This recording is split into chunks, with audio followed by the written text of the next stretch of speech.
permission après ça soka kolinga yo kufa donc moi nanda mapela kanyoka na malade ma kufa te amen pour ma préciser eza na kata nzoto na yo utako simba yo vana na loleni ya kosimba yo amen eza na bakaki eza mbula eza pe na kaki eza makelele misala defi amen kaki eza na mbula osana na mote ya na décision amen c'est que aos de la mbula ya te amiko eteli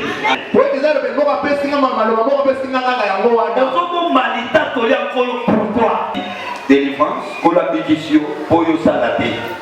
Mais moi, je vais voir en temps de pas bénéficier. Mais le problème est que pendant papa Pika, quand on a sauté l'église, à quel témoigner la maman Hollande.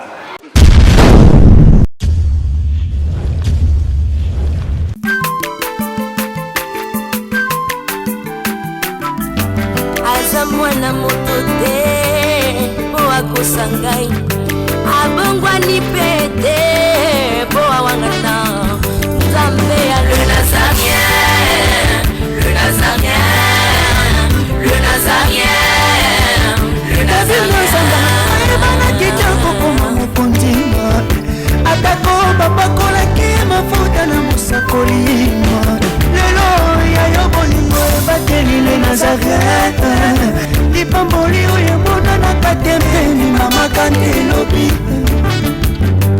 kolapye mapapu masope mafuta tokokesikana longo na Nzambe oyo mabenga na makomi Jésus. Je remercie l'Éternel pour cette jour. Et le Seigneur nous bénisse. Parce que nous sommes fidèles avec lui. Notre sujet aujourd'hui, c'est la fidélité. La fidélité avec Dieu. La fidélité avec Jésus. La fidélité avec le Saint-Esprit. Et la fidélité avec l'homme de Dieu. Ce sont les 4 choses qu'on va parler aujourd'hui. Pourquoi? Dieu aime la fidélité. Parce que chaque homme s'attache avec Dieu. Il demande une chose. Et il reconnaît que chaque jour une chose. Il ne peut pas oublier ces choses. Chacun de nous sait que Dieu est fidèle. Alléluia.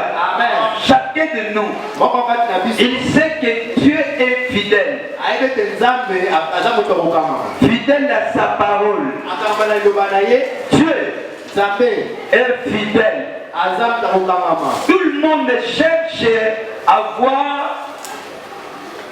toujours avec Dieu et Dieu fidèle.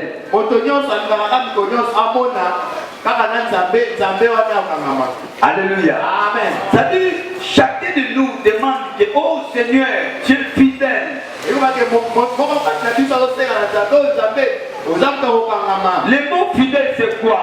Ça veut dire le Dieu qui ne déçoit pas ses enfants. Il ne laisse jamais, que ce soit des conditions, Dieu ne laisse pas ses enfants. Il n'abandonne pas. Il n'abandonne pas. Il est toujours à la côté de ses enfants. C'est ça Dieu. On va prendre aujourd'hui quelque chose d'être fidèle. La fidélité d'Abraham avec Dieu. Abraham, Dieu a dit à Abraham, quittez la maison de ton père et de ta mère. Va là où je te dirai. Et Abraham partit selon la parole de Dieu. Il a obéi à la voix de l'Éternel pour aller la voie qu'il ne connaît pas. Ce n'est pas facile. La fidélité, c'est une épreuve aussi.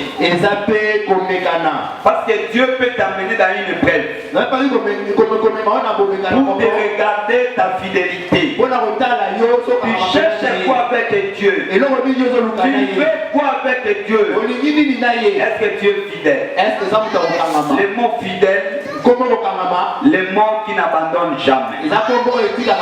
Les mots fidèles, les mots qui ne lâchent jamais. Les mots fidèles. Oh, soyez fidèles avec Jésus.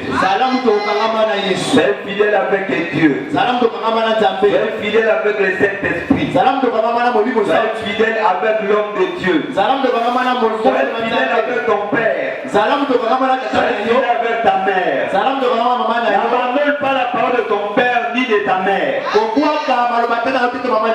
C'est le mot fidèle.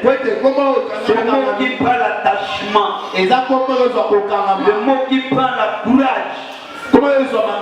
Alléluia. Amen. Prends courage dans ton chemin avec Dieu. Qu'il plaît qu'il neige. Sois là. Restez là. Dans l'alliance de Dieu. Tu verras la gloire de Dieu. Alléluia. Amen.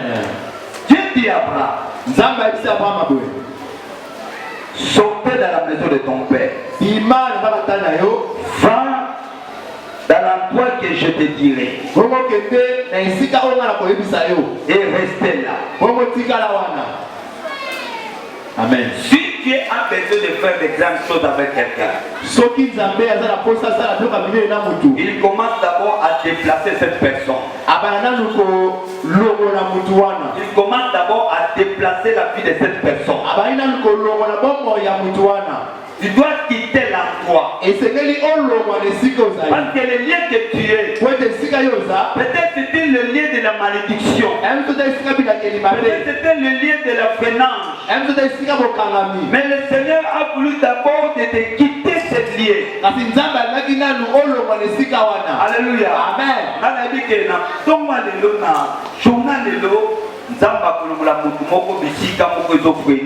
Amen.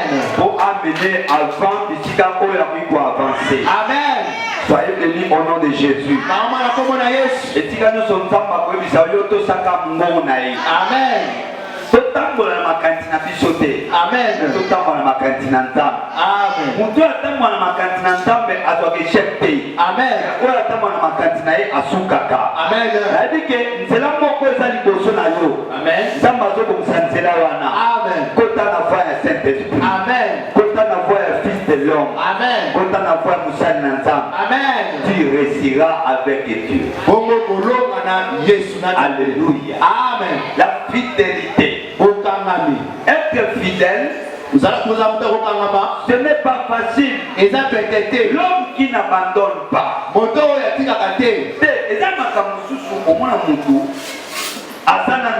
Amen. Le problème est à lâche. Amen. Oh, Bible le dit. Amen. Pas lâche, pas gagner. Amen. Un lâche, c'est quelqu'un qui abandonne. Lorsque Dieu a appelé Abraham, Abraham, il n'a pas réussi dans les choses de facilité.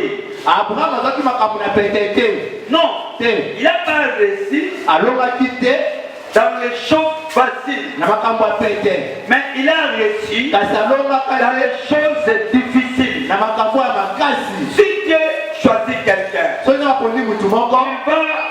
t'amener dans une chemin que tu ne connais pas. Que ce soit le bien ou le mal, restez auprès de Dieu. Acceptez la volonté de Dieu.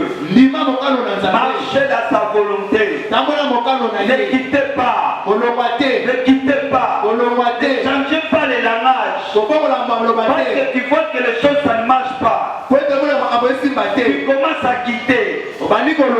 Tu commences à quitter. Tu commences à dire que ça ne marche pas. Je vais lâcher. Si tu abandonnes, ce n'est pas le problème de Dieu. C'est un problème. Parce que Dieu déjà il a réussi. Il a créé le ciel et la terre. Il a créé le bétail. Alléluia. Mais il a déjà fait son travail. Mais le problème que toi, tu n'as pas arrivé. Alléluia. Amen. Nous sommes au comité. Amen. Ici, quand on s'appelle Amen. Nous sommes au comité. Amen. Alléluia. Nous sommes au comité. Ici, quand il y a sa provision de coma. Amen. Il y a à Sala et c'est à Longa. Amen. Mais puis sur le combat, ça va miquer. Dans la totalité. Amen.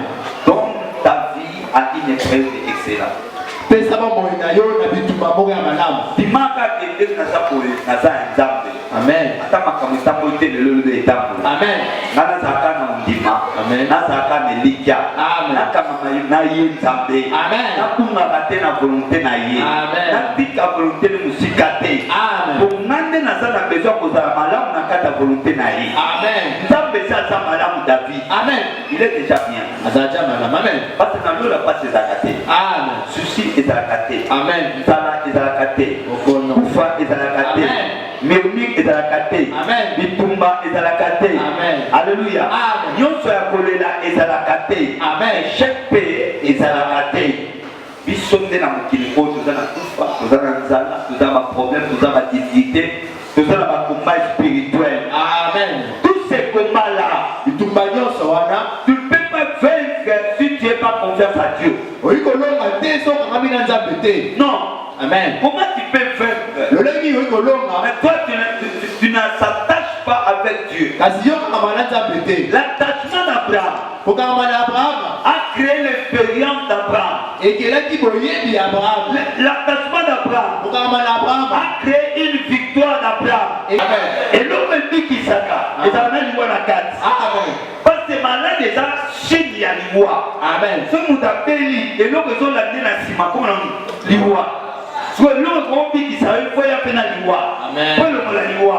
Donc on le mot l'Iwa, c'est ce qui est l'Iwa. Amen. Donc on lui dit la puissance qui s'Iwa pour la carte de Koufa et Sali. Amen. Mais nous pensons qu'on a carte à Baoué, nous pensons aux Aliwa. Pour l'Iwa est bioté. Vraiment. Donc on a fait belé par Baba Zabazab, mais Bakoufa va s'équater.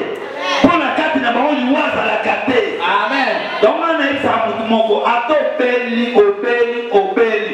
Ce qui nous a babi au Koufa, au Koufa. Amen. Parce que la carte est là pour les autres, c'est que Koufa est athée. Amen. Koufa est athée par Nzambe. Amen. So maintenant, soyez, il faut annoncer maintenant permission. Appelle ça, ce qu'on a Koufa.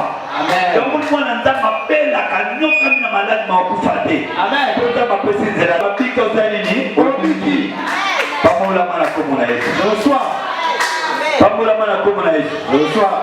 Puis il y a le lot attachement et la courant. Amen. Vous avez la carte de Soto na yo. Amen. Pourtant, aussi, bah, le voilà dans le lait, il y a aussi mais la yo. Amen. Soki pourtant aussi, bah, yo, Adam dans le lait, il était Apoka Mama. Amen. Alors, qui nous se la boule à eux dans le lit d'Apoka Mama, dans le monde à Yesu. Amen. Ça fait que nous sommes les gens Koula. Amen. Koula ya kake ya Lola. Amen. Koula oyo na kata ni Lobatam. Amen. Koula oyo kanisa bandokimatoi. Amen. Koula oyo sisa bamasise mayele. Amen. Koula oyo ata babetelo makanisi na kutu moyeba zwa yo eza te. Tala ata mtakisani alia saloma te. Koula wana lokola ye aza na olenga kosimba yo te ekobeta ye. Amen.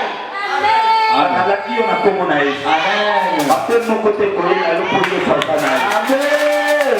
Bakaki ya makasi ekobeta na likolo mpo na yo. Amen. Eza na bakaki ezali mbula. Eza mpe na kaki ezali makelele misala defi. Amen. Kaki eza na mbula kosana nango te eyaka na décision. Amen. Seke aosela mbula oya te amibeteli. Amen. Tika nzambe asala makambo kati na yo na kombo na ye. Amen. Nzambe afungolela yo makambo na kombo na ye. Amen. Mbula na yo lesimba yo. Amen. À cause d'attachement. Amen. Nzambe asimba yo.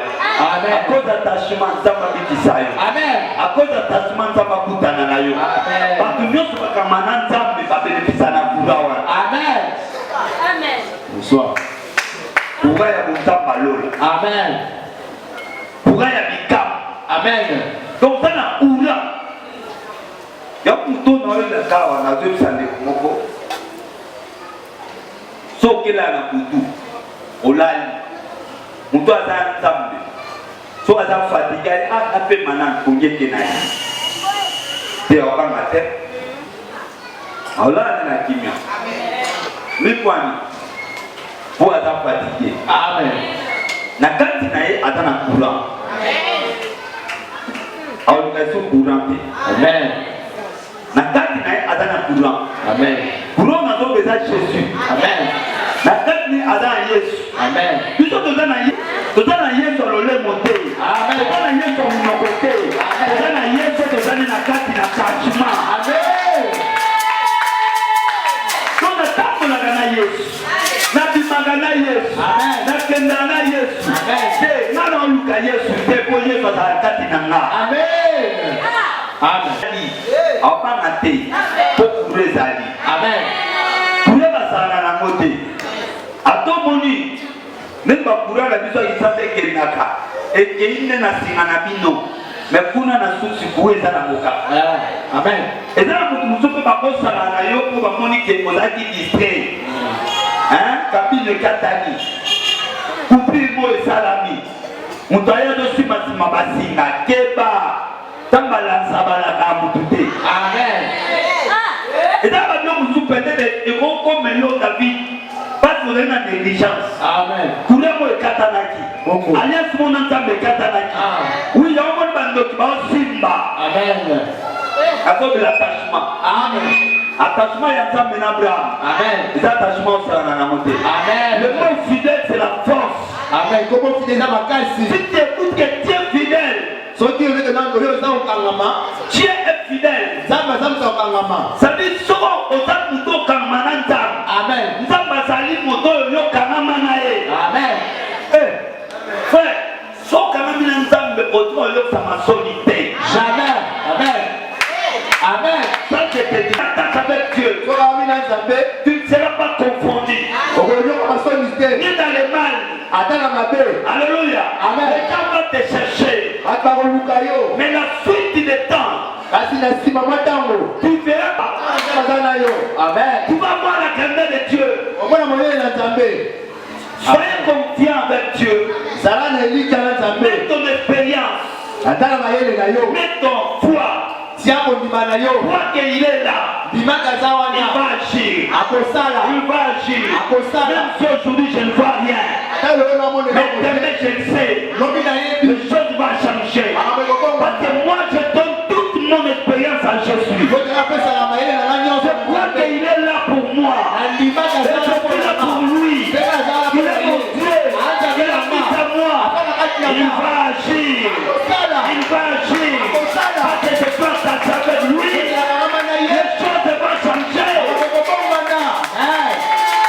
soyez bénis mes bien-aimés soyez bénis mes bien-aimés cherche l'attachement persévère encore ne sois pas lâche quand tu vois les choses ne marchent pas tu abandonnes le lâche ne gagnera pas le combat qui est le violent Amen. soyez violent dans l'évangile Zala mutu wa le combat na bitumba. soyez violent Zala mutu akina tina suka. ça mutu atembe Amen. mutu ambamba Amen. mutu akotaka na hôpital Amen. makambo eza mamotira mutante Amen. kota na hôpital Amen. sala na hôpital Amen. oza likambo malamu na osala parce que nzambe aza na nga Amen. kola na molimo Amen. wandelaka kola mikolo nyonso Amen. hérité ya nzambe akola mikolo nyonso Amen. hérité ya nzambe aza moto azalaki liba te Amen. hérité ya nzambe aza moto azalaka mayele Amen. parce que un esprit ouvert ça donne l'intelligence Molimo eza ofungwa pesa mayele. un esprit ouvert Molimo efungwama. nana kangami na Yesu Amen. fidèle Amen. le mot fidèle Koko fidèle. c'est le mot qui marche avec la foi Eza koko tambola na kondima. le mot fidèle Kombo fidèle. c'est le mot qui marche avec la foi Mutu wa kondima za mutu wa molimo. il parle les choses selon la spiritualité Ao makambo na nenga molimo. parce que la spiritualité a des réponses différentes Kwete molimo Écoutez, la foi avec Dieu, c'est la foi différente avec des hommes. Si tu racontes quelqu'un qui prend la foi à la place, qui croit en Jésus, il devient un homme, mais pas comme des hommes. La foi, c'est quelque chose de différent. La foi transforme quelqu'un par rapport des caractères, des comportements, des façons. Amen. La foi change.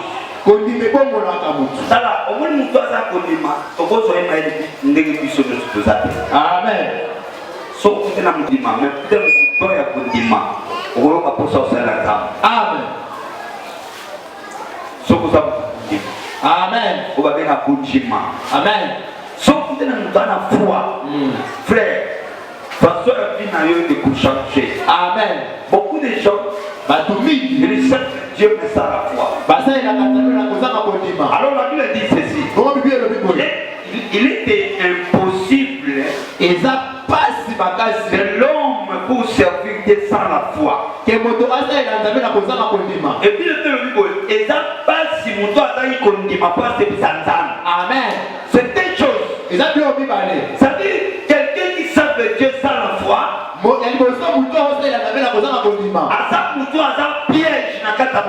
Amen. Parce que ma camoto sala et ça parole la science c'était. Amen. Science. Et ça vous une maladie. Parce que nous doit un sida. Déjà nous tenons sur que ça n'a cité. Amen. Et nous devons changer. Bon. Pour le psychobika. Ça te hôpital, ça te parce que ça te non sur ça te calculer à ma vie. Bon. Et dans la papa on est dans 1909. 1909. Non, en 2009. Amen. N'est pas papa Moko. Batumi fait au bazar. Il y a la baïbie. À Koufa. On lui monnaie fait manatine. Amen. Quand on va dire qu'il nous a tous les allants de papa, Jovet. Amen. Oui. Oui, bye. Papa Jovet. Athéna Sida. Reconnu. Mais avec les chrétiens qui pas ya pasteur moko na kota na komote pour caméra. Amen. Pasteur asana mundimi moko ya makasi ko ba ba mundimi makasi selon ba ndo ko na nzambe mundimi makasi za te. Ni makasi za mtoto maminga prière. Bongo. Il la tâche à ton cœur est en Dieu. Alléluia. Alors il est fort. Voilà pas la makasi. Dites amen. Amen. Sikolo papa utana déjà poursuit avec pembe na pasteur wana. Attention. David. Amen. Tout ça va faire comme ça mais tout ça dit. Bongo. Au moins nous doit apiaka. Au beaucoup ça nous soit pour lui. Bongo. L'évangile à l'élo l'évangile à l'élo. La dit apiaka. Donc on a presté sur ma tête. Bongo. Pour tapia na pembe na zate ba collaborateur nous baza ba na position yo ya uzapia yo kotana moto to kusamutu nae ezana pasteur moi kenda kina moka moko et pas pasteur mo pela kotana komoto bongo mais ça mo donza ba pola amen siko tel que congolais a outi que a commis pour nous prêcher tel que foule les alacs partout na poule wana ezali na Japon pas na ministère. Amen.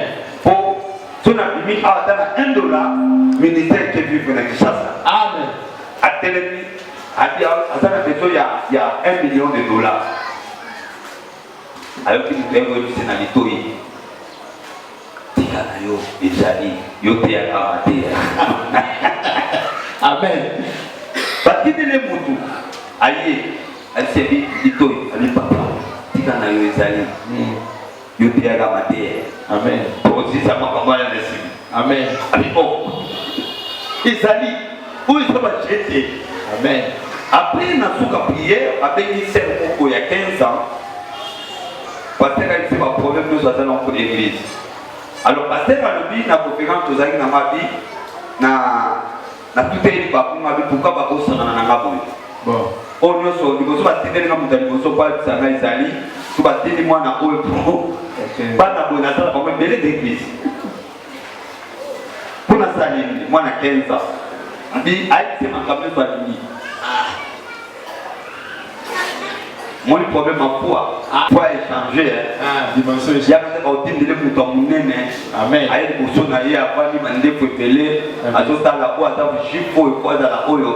À ta peine la première va pétrolier. Amen. Mais bah tu dis les mois la moka moukier. Moi na tourné papa au mini. C'était bibo. Na zana que pour son PC ma donc dès qu'on lit quand on me la makambo.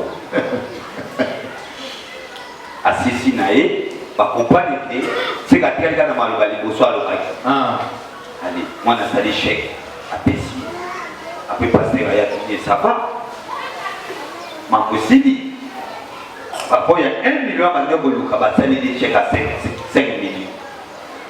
Pasteur a zomi à dit papa. So qui bateau nous sur la monnaie na sima ba tele masuru ngeza ba kamusu. Amen. Doba amen. Amen. C'est que ezana ka to on sa ba pamboli. Amen. Ceux qui montent pour monter pour Ngisami, il va qu'ils posent ensemble à beaucoup les annélités. Amen. Amen. Dites amen. Amen. Frère, si quelqu'un lui prend aujourd'hui $100,000 à une église, comment on va profiter de ma Facebook, de ma WhatsApp, tout ça, et s'il la richesse, ce n'est pas matériel. Mais la richesse, c'est les choses spirituelles.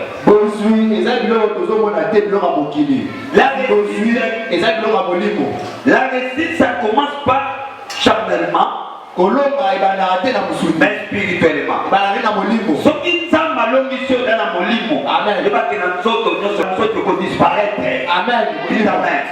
attends-toi les choses spirituelles. Cherchez d'abord les choses spirituelles. La Bible dit ceci. Cherchez premièrement les royaumes des cieux. Et toutes ces choses, ça sera vous donné par-dessus. Dites amen. Amen.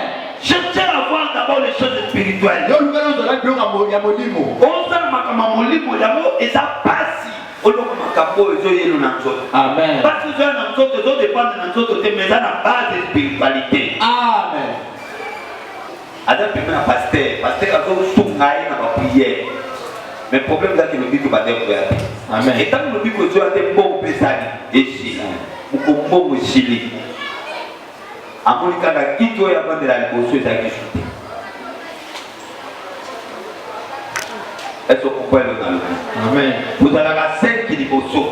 Au soutien pour quitter à l'eau, on va déjà vous souter. Comme 4. Et comme 4, allons on les déjà. Babi non, donc là, on se sentait dans la malamouté, Tim Globika. C'est un bon Sansa. Amen. Donc, nous Amen. Oui, beaucoup de Sansa. Amen.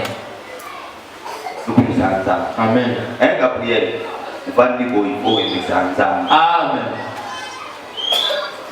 Appelez le président d'Ali, vous allez la Amen.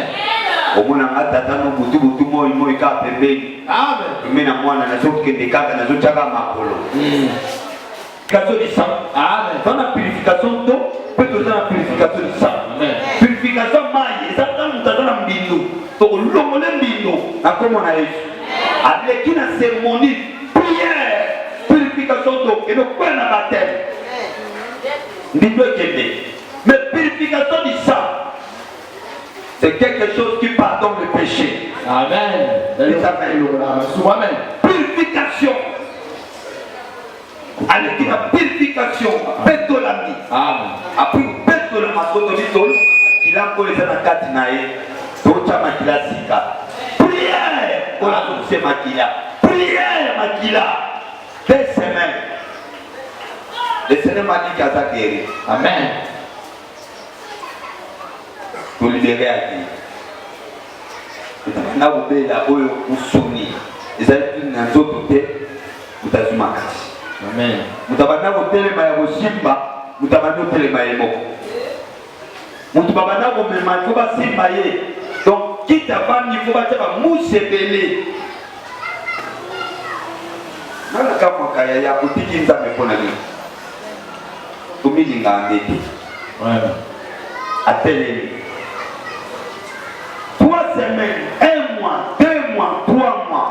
Et ça le cola c'est là il y a qui n'a pépé pour le cola pilé de boka ni pépé ba fouler. Ça là tout santé zombie.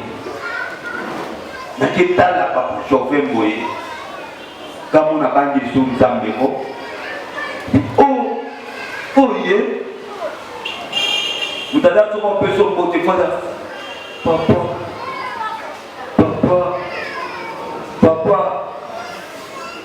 Pour le bon de coma, il faut où est la haine beaucoup.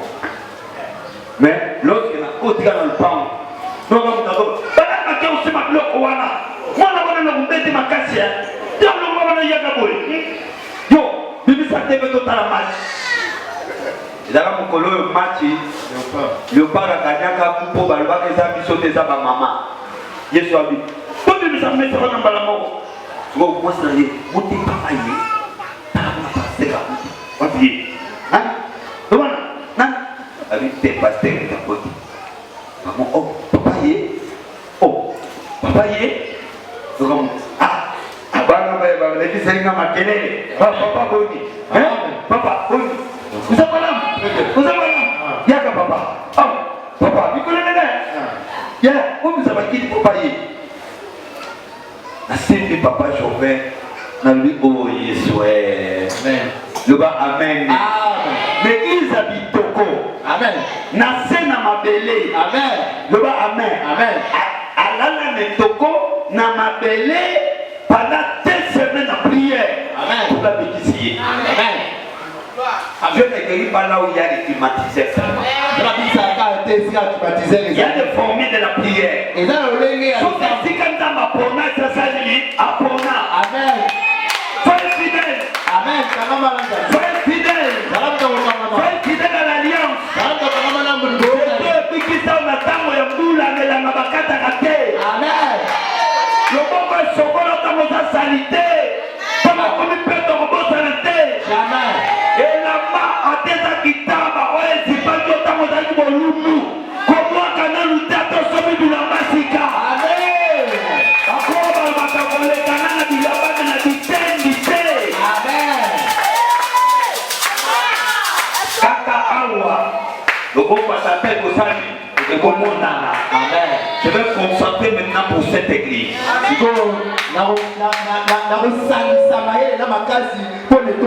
Non. Je vais se concentrer. Amen. Je vais entrer. Amen. Dala. Et là, pour mon côté, il y a Yesu Bombana. Ah. Oh non, c'est Yesu au sein de Bomba côté. Amen. Nous savons pas que nous allons nous faire, tu vas m'en accueillir sur Bikisa. Amen. Jésus, il a guéri les beaux-frères les beaux-mères de Pierre. Amen. Oui. Mais on a écrit. Yesu abilisaki maapokilo apete bakoma na Biblia. Tu vois? Seulement il a guéri le mot de tête. Abilisaki msu na mutu pasi. Seulement c'était ça. C'est-à-dire ya mutu pasi apanga bakoma kango. Bokilo apete la zobe la mutu pasi. Yesu alekata loboko mutu pasi sili akomia ngo. Amen. Koma komia kokisama baeba ke Yesu abikisa pe mutu pasi malaria. Tu faut ikola bikisi témoigner. Amen. Ne citez pas. Il faut cacher la gloire de Dieu. Aujourd'hui, jamais. Au travail, ma belle était à la licane, ça pour bien. Accueilli, amen. Comme on est loco et une intervention, une femme, c'est de l'eau à ma belle, c'est si malade. Amen. Je t'ai dit que c'est le témoignage. Amen. Amen. Et nous, nous sommes en train de la prière, c'est que dans la main droite derrière. Amen. so mutu pasi kolo mutu okilo ya Pierre a témoigné. Yo so makama mineno liko témoigné que pourquoi? Vraiment. O témoigné le biso loki na soni ko so ba. Appelle le ko soni ko ta taper banzelo. Amen. Si lo ta effacer. Amen. Yesu parle de yo ko soni ko ta tata na banzelo. Amen. Keba eza makasi. Bitumeza makasi. Amen. Bana ya batmo keba eza belekiamo. Amen. Non. Amen. Atola. Te nana ko témoigner. Amen. Amen. Amen. Je vais témoigner mon Dieu de tout ce que le Seigneur a fait. Je vais le témoigner. Je ne cacherai pas sa témoignage. Pourquoi?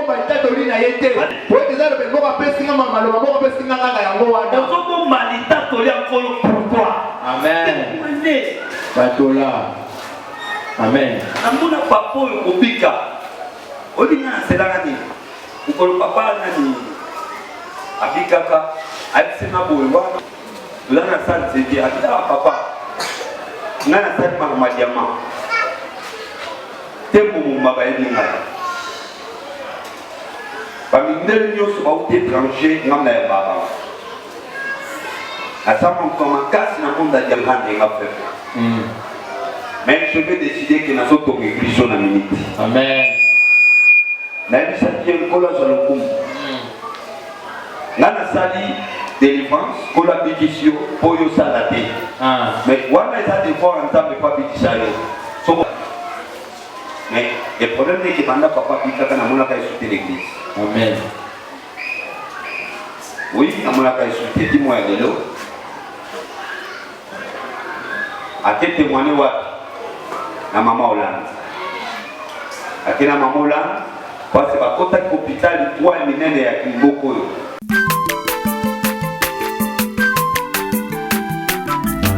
Aza mwana moto te po akosangai abongwani pete po awangana Nzambe ya le Nazarien, le Nazarien, le Nazarien, le Nazarien. Bana kitoko koma mokondima atako babakolaki mafuta na mosakolima lelo ya yo bolingo ebateli le Nazareth lipamboli oyo emonanaka tempeni mama kandi lobi kolapie mapapu masope mafuta tokokesikana longo na Nzambe oyo mabenga na makomi